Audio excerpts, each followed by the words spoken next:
So we will spend about a third of our lives asleep. And during this time, extremely important processes occur in the body and brain. So when these processes are disrupted, it's likely to have adverse effects. And this may be one reason why sleep disturbances have been linked with an increased risk of suicide. So within the scientific literature, sleep disturbances are commonly cited as risk factors or warning signs for suicide. But even though the amount of research exploring the link between sleep and suicide has been increasing, many questions remain unanswered. For example, do sleep disturbances simply predict suicide, or are they actually playing a causal role?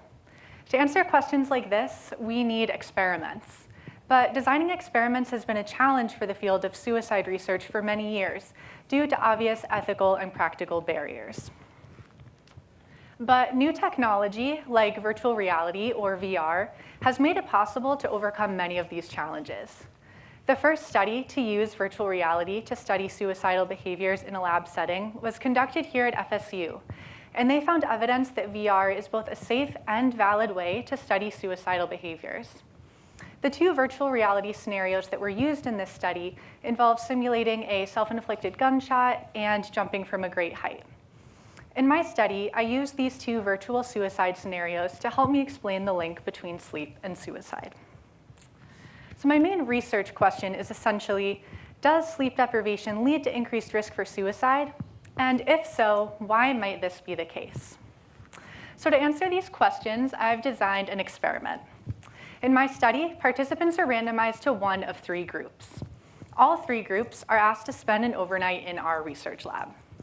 One neutral group sleeps as usual throughout the night, and two sleep deprivation groups remain awake. The following morning, all three groups undergo the same virtual reality scenarios, including the two virtual suicide scenarios that I mentioned earlier.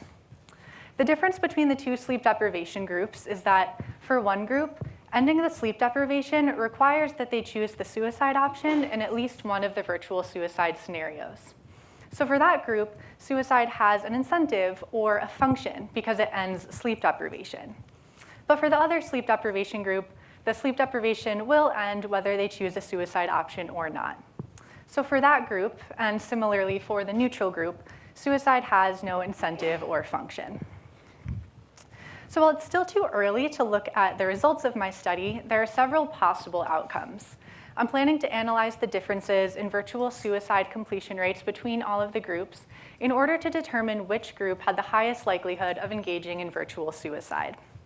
So there are several patterns of results, one of which being that sleep deprivation alone is actually enough to increase risk for virtual suicide. And if that's the case, it might point to sleep deprivation as a causal risk factor for suicide, and it could point to sleep as an important intervention target for individuals at risk. Or it might be the case that sleep deprivation alone isn't enough to increase suicide risk, but that it actually is dependent on suicide being perceived as sensible or having some sort of function in a sleep-deprived state.